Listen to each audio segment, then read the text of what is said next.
L'automne, c'est sans aucun doute la saison préférée des amoureux du livre. On est en pleine effervescence, en pleine rentrée littéraire. Et d'ailleurs, on vient tout juste d'apprendre une grande nouvelle. Dany Laferrière fait paraître aux éditions Mémoire d'Encrier un nouveau livre début novembre. Alors, comme libraire, bien sûr, et comme lecteur, on l'attend avec impatience sur les tablettes des librairies. Et on l'a rencontré pour vous ce matin. Voici ce qu'il avait à nous dire.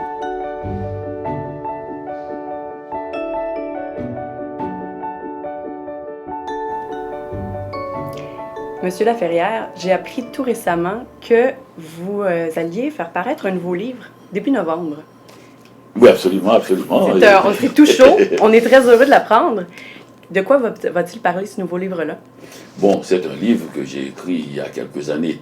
Et ce livre qui s'appelle « Tout ce que ne vous dira pas Mongo ». Tout ce qu'on ne vous dira pas Mongo, d'ailleurs le titre le dit bien.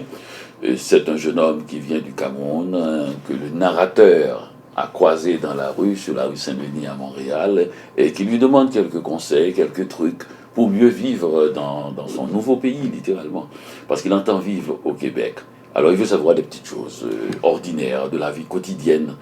Pourquoi j'ai choisi un tel thème et de le traiter de cette manière? C'est parce qu'on parle beaucoup d'immigration ces temps-ci. Je suis très souvent à Paris. On en parle beaucoup en France, énormément. La campagne électorale qui s'annonce. On en parle beaucoup au Québec. Mais très rarement, on dit à un immigré, puisque le mot, c'est pas immigrant, c'est immigré. Immigrant vient de l'anglais. Et on dit à un immigré ce qu'il devrait savoir pour mieux vivre dans la société. Pas les valeurs, les grandes choses qui le met de côté et qu'il pense qu'il doit apprendre à être gentil, comme si vraiment il n'y a qu'ici qu'on sait être gentil, qu'on ne tue pas les gens, qu'on ne leur vole pas. Pourtant, il y a beaucoup de prisons, beaucoup de tribunaux, beaucoup d'avocats, beaucoup de psychiatres, et beaucoup de règles, beaucoup de lois, beaucoup de constitutions. Donc ça veut dire qu'il y a beaucoup de feux rouges dans la vie ici. Alors non, pas ça. Juste des petites choses. Très pratique. Oui, très pratique. Et pourquoi on enlève les chaussures pour entrer chez les gens en hiver, pour pouvoir salir leur plancher, tout simplement. Pourquoi il ne faut pas passer devant tout le monde quand on fait la queue pour attendre l'autobus et croyant qu'on ne vous voit pas. C'est des choses qui nous paraissent être des évidences, mais qui en fait peuvent être très déstabilisants quand on arrive d'une autre culture complètement, puis d'un autre pays. À chaque pays qu'on arrive, il y a des choses comme ça qu'il faut apprendre, et qui sont des choses que les gens ont établies eux-mêmes, et qui font partie, non pas de la culture, mais de la vie réelle, concrète, quotidienne, ordinaire, qui peut devenir de la culture. Parce que les gens pensent, on les rejette si on n'obéit pas, parce qu'ils imaginent que tout le monde sait comment ils vivent. Tout le monde, toute la planète sait qu'il faut enlever les chaussures, toute la planète sait qu'il faut manger de la tourtière ou manger de la poutine, toute la planète sait que le hockey existe, alors que moi, qui habite tout près dans la Caraïbe, en arrivant ici, je n'avais jamais entendu le mot hockey. Jamais. Et je croyais que la tourtière était un piège pour les oiseaux, et je ne connaissais pas. Pour moi, je vais vous dire en gros, c'était le Québec. Il y a un pays qui s'appelle le Canada, on y parle uniquement français, et la capitale, c'est Montréal-Nord. Donc c'est ça qu'on avait comme information, pas de façon directe, mais ce sont les mots qui revenaient souvent. On parle français là-bas, c'est le Canada, et puis tous les gens avec qui on avait une correspondance habitaient à Montréal-Nord. Ah oui. Ben voilà, on a fini par conclure, le pays s'appelle le Canada, on ne parle que français, et la capitale, c'est Montréal-Nord. Donc c'est un peu pour tous les pays du monde. On a très peu d'idées des pays. Donc il faut leur apprendre comment vivre, comment ça se passe. Tout à fait. Donc, ce jeune personnage, Mongo, ce serait pas un peu vous, d'une certaine manière? Ah non, bien sûr, je suis toujours dans la fiction, moi. C'est-à-dire, je suis toujours dans un dédoublement de la personnalité. Et je l'ai dit souvent à propos de mon écriture. C'est une écriture, une esthétique de la roue. C'est-à-dire que pour avancer, je tourne sur moi-même. La roue, pour avancer, doit faire un tour sur elle-même. Ça veut dire ne jamais oublier le passé. Et c'est comme ça que j'avance. Je suis toujours en train de regarder dans le rétroviseur pour savoir comment j'ai été pour comprendre ceux qui viennent d'arriver. Quand on vient d'arriver dans un pays, on ne cherche pas à savoir comment ça vit ni quoi que ce soit. On cherche à s'enterrer dans un trou pour échapper à des choses beaucoup plus cruciales, comme la nature, les gens, pour les regarder et les observer pendant quelques années même. Donc c'est ça qu'on fait. Il n'y a pas de rapport de symbiose avec la culture du pays, un goût de connaître les gens pour mieux être avec eux. Pas du tout. On prend son trou, comme on dit, au Québec. On tente de survivre. On tente de survivre dans ce nouvel espace. Et après 40 ans, parce que ça fait quand même 40 ans que vous-même êtes installé au Québec, est-ce que vous considérez avoir un regard différent ou plus éclairé sur cette culture qui est maintenant la vôtre, mais qui, vous êtes arrivé ici avec un tout autre bagage à 23 ans, et puis c'est un regard très différent que vous pouvez porter en quelque part sur une culture. Nous, en fait, on baigne dedans depuis qu'on est né. Vous, ça a été un peu une renaissance complètement. Ben, j'ai 40 ans ici, je suis arrivé à 23 ans. En ayant 40 ans ici, ce qui veut dire que je suis plus longtemps ici, adulte, que la plupart des gens nés ici. C'est vrai. Ils n'ont pas tous 40 ans. Comme je l'ai dit à un de mes amis qui m'expliquait Montréal, j'ai dit, écoutez, jeune homme, quand vous végétiez dans votre Boucherville natale, j'étais déjà un parfait Montréalais. Donc j'ai 40 ans ici, on ne m'apprend plus rien. Pour une raison simple, c'est parce que j'ai voulu savoir. Je n'ai pas 40 ans, on peut avoir 40 ans ici, on peut être né ici et ne pas savoir comment fonctionne la société. C'est pour cela qu'il y a toutes ces écoles, toutes ces universités, toutes ces émissions de télévision. Ce n'est pas pour les immigrés, c'est pour enseigner aux Québécois ce qu'est la réalité québécoise, la société québécoise. Il ne faut pas croire qu'il suffit de naître dans un pays pour savoir ce qu'est ce pays-là. On apprend sans cesse, on n'a qu'à ouvrir la télé pour voir chaque matin. Hein. Il y a plein de gens qui nous expliquent comment vivre. Des fois, ça nous... Donc 40 ans ici, mais j'ai toujours, et les Québécois peuvent le dire, j'ai toujours cherché à comprendre le Québec. Dans les émissions de télévision, dans les choses, je me trompe parfois, mais j'y vais dans des cas de figure excessivement complexes. Peut-être même que j'enrichis la société de choses qu'il n'y en a pas, je la rends plus complexe pour qu'elle m'intéresse un peu plus. Tout à fait. Puis pour aimer quelque chose, il faut le comprendre. Puis c'est un processus qui est tout à fait normal. Et puis, Gilles Archambault, récemment, je l'entendais évoquer le fait que la plupart des écrivains, ou pour lui, être écrivain, c'est écrire sur soi, c'est écrire sur sa propre vie.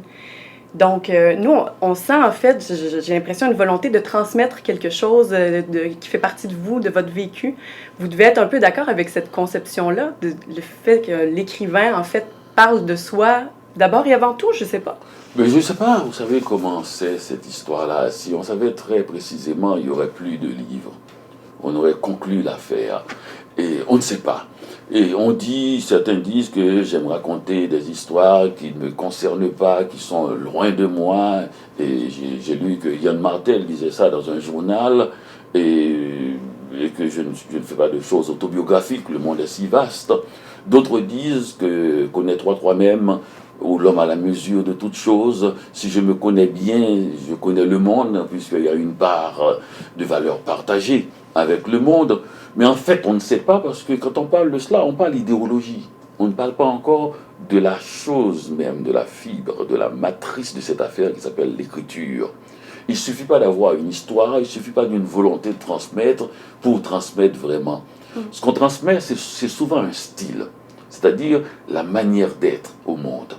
Et ce n'est pas toujours... les gens n'apprennent pas toujours de manière pédagogique, ce n'est pas la pédagogie qui apprend. Des fois, c'est un subtil mouvement. On se dit, ah, on est très content que cette manière existe, même si ce n'est pas celle qu'on a choisie. Vous savez, moi, mon écrivain préféré, c'est Borges. Je le lis, je relis, je sais tout de lui, mais je ne l'imite pas. Il y a des écrivains que j'aime beaucoup moins et qui m'influencent dans mon travail beaucoup plus. Donc nous ne savons pas comment. Tout ce que nous pouvons faire, c'est saluer cette diversité d'aventures, cette diversité de mouvements. Est-ce pourquoi quand j'entends les gens se rébuffer en disant « ce sont mes valeurs, il faut que les gens apprennent mes valeurs », je me dis « mais qu'est-ce qu'on fait de ce que l'autre pourrait nous apporter ?» C'est vraiment pas à notre avantage. Dans cet échange-là, nous sommes de mauvais commerçants. Et nous voulons juste donner nos valeurs et pas acheter ou recevoir les valeurs des autres. C'est un mauvais deal. Donc ce serait intéressant de rester ouvert, de ne pas répéter si souvent cette phrase qui est tout à fait fausse. À Rome, il faut faire comme les Romains. Si on fait comme les Romains, eh bien, on n'apportera rien de nouveau à Rome. Il faut que Rome se renouvelle constamment comme il a toujours été, comme nous le faisons à chaque premier immigré, c'est-à-dire à chaque nouveau-né. On a l'espérance que quelque chose va se passer de nouveau dans ce monde. Un échange, vraiment, tout simplement. Eh bien, on sent que ce livre arrive au centre d'un débat, mais en fait d'une réflexion qu'on doit avoir, puis qui sera probablement... votre regard va peut-être apporter quelque chose de nouveau, et pour des gens qui arrivent au Québec, et pour des lecteurs qui vivent au Québec depuis tant d'années.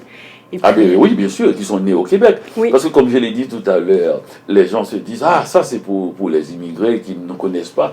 Est-ce que nous nous connaissons nous-mêmes? Pourquoi il y aurait tant de débats si nous nous connaissions nous-mêmes? Pourquoi d'ailleurs l'une des publicités qui avait marché le plus longtemps au Québec, c'est on est 6 millions, faut se parler.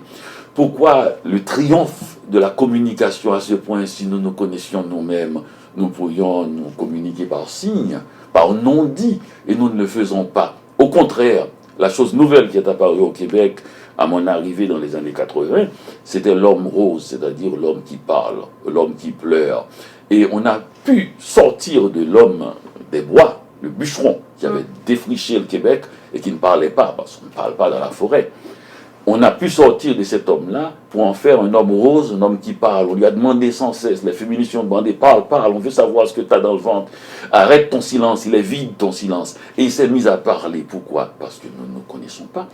Nous ne connaissions même pas celui qui était le plus proche de nous, nos pères, nos frères, et nos cousins. Enfin, les hommes de cette maison québécoise ne parlaient pas. Les femmes seulement parlaient, écoutaient à la radio.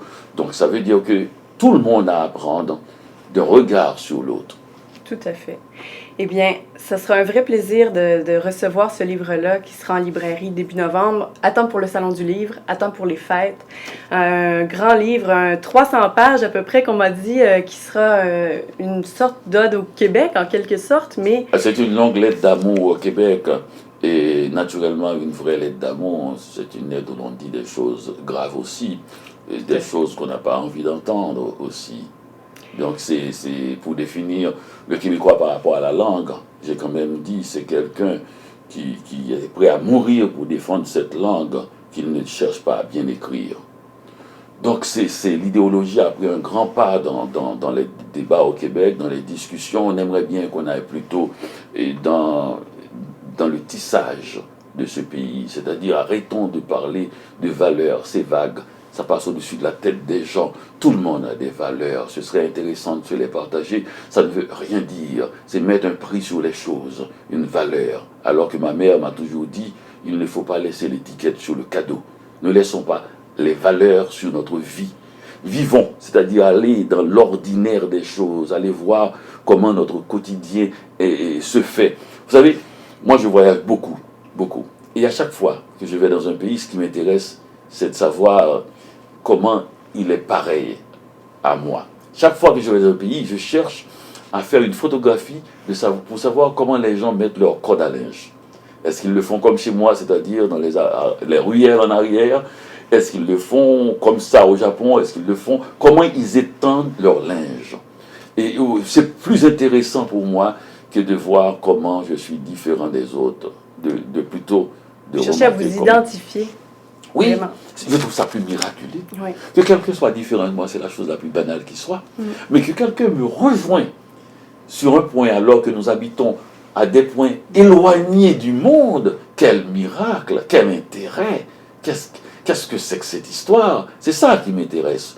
Et je dois dire aussi, si ce livre a 300 pages, c'est parce que je vous lis parler longuement, calmement.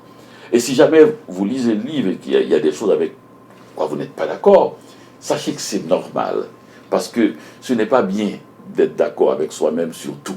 C'est normal que vous ne soyez pas d'accord avec l'autre, mais seulement continuez, parce qu'il arrive que je dise ceci au début et cela à la fin.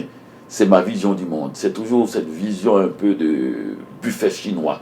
J'aime bien qu'il y a plein de morceaux différents sur la table pour qu'on puisse se servir soi-même. Et c'est pourquoi j'ai pris 300 pages pour dire aux Québécois qu'il n'y a pas une façon de comprendre l'autre que de chercher à l'observer, à l'étudier, d'être près de cette personne-là. Et ainsi bien, on finit par vivre.